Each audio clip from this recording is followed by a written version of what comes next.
Bir sabah uyanıyorsun ama Floransa'nın saray kulelerine bakan o taş sokaklarda. Ve seni uyandıran şey ne bir horoz sesi ne de güneşin sıcağı. Seni uyandıran, içinde kıpır kıpır dolaşan bir fikir. Dünyayı değiştirecek biri olacağım ama bunu erdemle değil, akılla yapacağım.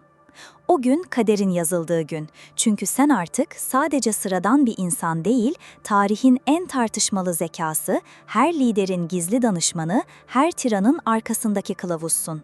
Sen, oyunu kuralına göre değil, kuralsız oynamanın kitabını yazan adam olacaksın.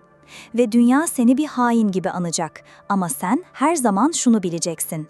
Beni şeytan ilan edenler, yarattığım düzenden besleniyor. Şimdi seni o dönemin tam ortasına alacağım. Her adımında entrika, her dönemde güç ve ihanet var. Korkuya hükmeden, prensleri yöneten, kralları düşüren, fikirle tahta geçen bir adamın hikayesini yaşayacağız. Yıl 1469. Floransa'nın taş kaldırımları Rönesans'ın ayak sesleriyle titriyor. Michelangelo henüz fırçasını kaldırmamış, Leonardo Vinci defterine çılgınca fikirler karalıyor ve Medici ailesi şehri parmaklarıyla yoğuruyordu. İşte bu ortamda görkemli ama karmaşık bir şehirde doğuyorsun sen. Niccolò Machiavelli. Sen bir soylu değilsin, zengin de değilsin ama öyle bir zekan var ki zamanın ruhunu kokluyor, insanların niyetlerini gözlerinden okuyorsun. Çocukken bile diğerlerinden farklısın. Şehirdeki karmaşayı izlerken herkes binaları görür, sen ise gölgelerin hareketini. Her konuşmanın ardındaki niyeti sezersin. Kitapları açsın. Antik Roma'dan Sokrates'e, Titus Livius'tan Polybius'a kadar ne varsa yutuyorsun. Ama sen sadece okuyup büyüyen biri değilsin. Floransa'daki siyasi atmosfer seni yoğuruyor. Düşünsene, bir şehir var ve bu şehir hem dünyanın kültür merkezine hem de en tehlikeli entrikalara ev sahipliği yapıyor. Krallar, soylular, bankerler hepsi tek bir satranç tahtasında ve sen bu oyunu daha çocukken çözmeye başlıyorsun. Rönesans'ın ortasında doğan bu zeka sadece fikirlerle değil, o fikirlerin uygulanma biçimiyle ilgileniyor. Senin için doğruluk sadece bir erdem değil, bir araç. Çünkü biliyorsun, gerçek erdem gücü elde ettiğinde ne yaptığınla ölçülür. Ve senin zamanın yaklaşıyor, sahneye çıkmak üzeresin. Yıl 1498. Floransa Cumhuriyeti, Savonarola'nın dini terörü sonrası yeniden şekilleniyor. Ve işte tam bu anda sen devreye giriyorsun.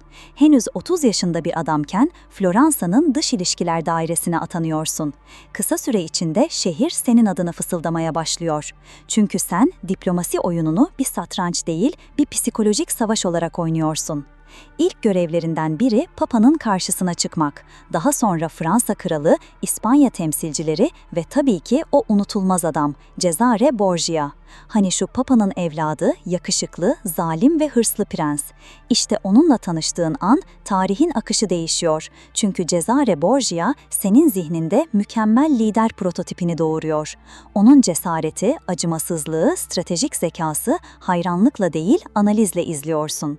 İşte bu adam diyorsun içinden, liderlik böyle olur. Ama Floransa'da işler kolay değil. Her sabah bir başka soylunun ihaneti, her gece başka bir ismin hançerlenme haberi. Sen saraylar arasında mekik dokuyorsun ama zırhın kalemin. Diplomasi dediğin içi dolu tehditlerle süslenmiş bir şarap kadehidir. Gülümseyerek zehir sunmayı öğreniyorsun. Gözünü kırpmadan yalan söylemeyi, doğruyu gerektiğinde eğmeyi, bazen de doğru olanın ne olduğunu tamamen unutmamayı. Bu dönemde neyin gerçekten etik olup olmadığı umurunda değil. Çünkü sen bir gerçeği kavruyorsun.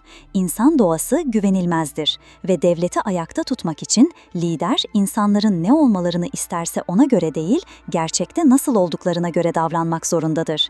Yani gerekirse korku sadakatten önce gelir.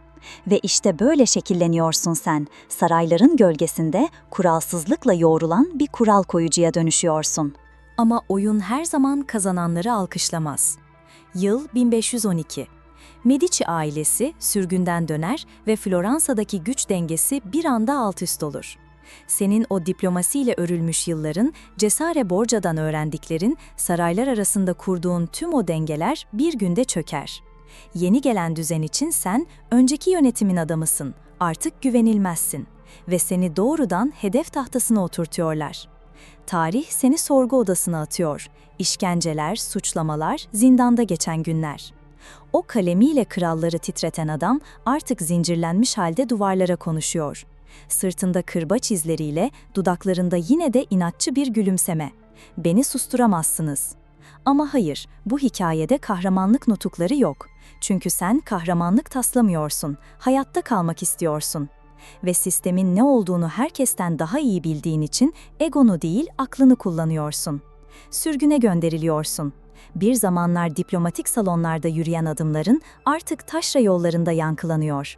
Kendi topraklarına dönüyor ama sarayın ışıltısından uzakta, mütevazı bir evde yaşamaya başlıyorsun. Gündüzleri toprağa eşeliyor, köylülerle konuşuyor, geceleri ise başka bir dünyaya dalıyorsun. Yazmaya başlıyorsun. Ama bu yazılar sıradan bir entelektüelin iç dökmesi değil. Bunlar intikamla yoğrulmuş düşünceler. Senin sürgünün, senin yeniden doğuşun oluyor. Çünkü orada, Floransa'nın dışındaki o taş evde tarihin en tartışmalı kitabı doğmaya başlıyor. Ve işte o gece geliyor. Kalemi eline aldığın, içindeki tüm gözlemleri, öfkeyi, zekayı kağıda aktarmaya karar verdiğin o gece. Yazdığın şey yalnızca bir liderlik rehberi değil. Yazdığın şey bir güç manifestosu. Il Principe, yani Prens. Bu kitap liderliğin kirli çamaşırlarını ortaya seriyor. Sana göre bir hükümdar iyi olmak zorunda değil, etkili olmak zorunda. Merhamet bir seçenek ama korku bir garantidir. Dürüstlük erdemdir ama kazandırmaz. Halkın sevgisi iyidir ama onların korkusu seni ayakta tutar. Senin bu kitabın o dönem için düpedüz tehlikeli. Çünkü sen krallara diyorsun ki, gerekirse sözünü tutma, gerekirse ihanet et ama iktidarı elinde tut. Ve bu fikri öyle bir anlatıyorsun ki her cümle balyoz gibi vuruyor. Ama şunu da unutma, sen bu kitabı bir tiran için yazmıyorsun. Sen bu kitabı Floransa'yı yeniden ayağa kaldırmak için bir prens yetiştirmek amacıyla yazıyorsun. Yani niyetin kişisel değil, stratejik. Ama dünya seni anlamıyor. Kitap yayımlandığında seni şeytani bir düşünür ilan ediyorlar. Bazıları seni lanetliyor, bazıları ise gizlice bu kitapla krallıklarını yönetiyor. Senin adın Machiavellizm diye bir kavrama dönüşüyor. Kutsal olanla değil, gerçek olanla ilgilendiğin için tarih seni hep griye boyuyor. Ama sen bunu zaten biliyorsun. Çünkü bu oyunda perde arkasındaki adam olarak kazandın. Ve senin kelimelerin hala tahtlarda yankılanıyor. Şimdi dur bakalım. Sen Machiavelli'sin, tamam, ama bir şey eksik gibi değil mi? Hani şu sana yapışan etiket, despotluğun el kitabını yazdı diyorlar ya. İşte o mevzuyu biraz açalım. Çünkü bu hikayede tek bir renk yok. Senin içindeki adam sadece güç manyağı bir saray kuklası değil. Tam tersine, sen bir cumhuriyetçisin. Evet, yanlış duymadın. Senin kalbin aristokrat tahtların değil, halkın yönettiği sistemlerin yanında atıyor. Bunu Discorsi adlı o kalın, sağlam, zihin yakan eserinden anlıyoruz. Romalı düşünür Livius'un yazılarına dayanarak sen diyorsun ki, istikrar halkın iradesinde saklıdır. Özgürlük kurumların dirayetindedir.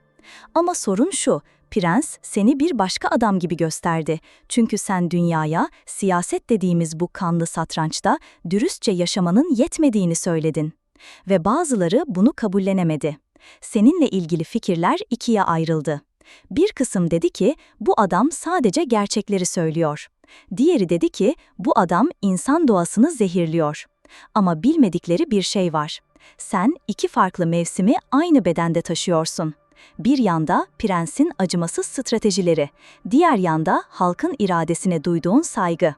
Çünkü sen biliyorsun, insanlar kötüdür ama içlerinden adalet doğabilir. Ve lider dediğin bazen o dengeyi kurmak için hem şeytanla tokalaşmalı hem de halkına bakıp diz çökmelidir. Senin ismin korkunç diye anılsa da gerçekte sen yalnızca dünyayı olduğu gibi anlatan bir tercümansın. Ve senin asıl kabahatin gerçekleri insanların duymaya hazır olmadığı bir dönemde dile getirmen. Yıl 1527. Artık zaman doluyor. Floransa darmadağın, Roma yağmalanıyor. Ve sen o taş evinde son defa defterlerini karıştırıyorsun. Saçların beyaz, gözlerin hala kıvılcım dolu. Çünkü senin hikayen sadece yaşadığın yüzyıla ait değil, sonsuzluğa yazılmış bir manifesto. Ölüm geldiğinde sessiz geldi ama senin sözlerin gürültü koparmaya devam etti. Çünkü sen ölmedin dostum. Senin fikirlerin diplomatların çantasına, liderlerin kulaklarına, yöneticilerin stratejilerine girdi. Ve her defasında şu soru yankılandı: eğer Machiavelli olsaydım ne yapardım? İşte bu yüzden senin mirasın bir kılavuzla bir lanet arasında gidip gelir. Kimileri senin sözlerinle krallıklar kurdu, kimileri o sözleri kullanarak kendi halkını köleleştirdi. Ama hepsi seni okudu, hepsi seni konuştu ve hepsi senden çekindi. Çünkü sen gerçekleri korkmadan yazan adamdın. Eğer bu yolculukta Machiavelli olarak doğsaydın, politik oyunların karanlık dehlizlerinde yürür müydün? Doğrulukla mı kazanırdın yoksa seni yaşatan korku mu olurdu? Şimdi sıra sende dostum. Yorumlara yaz. Bir sonraki videoda kim olalım? Jules Caesar mı, Marie Antoinette mi yoksa Adolf Hitler mi? Hangi karakterin karanlık gölgesine girelim? Tarihi birlikte yeniden yaşayalım. Çünkü bu kanalda sen o olsaydın ne olurdu sorusunu cevabını biz yazıyoruz. Abone ol, bildirimi aç çünkü sıradaki karakter belki de sensin. Sıradaki hayata hazır ol. Bir sonraki videoda görüşürüz. Hoşça kal.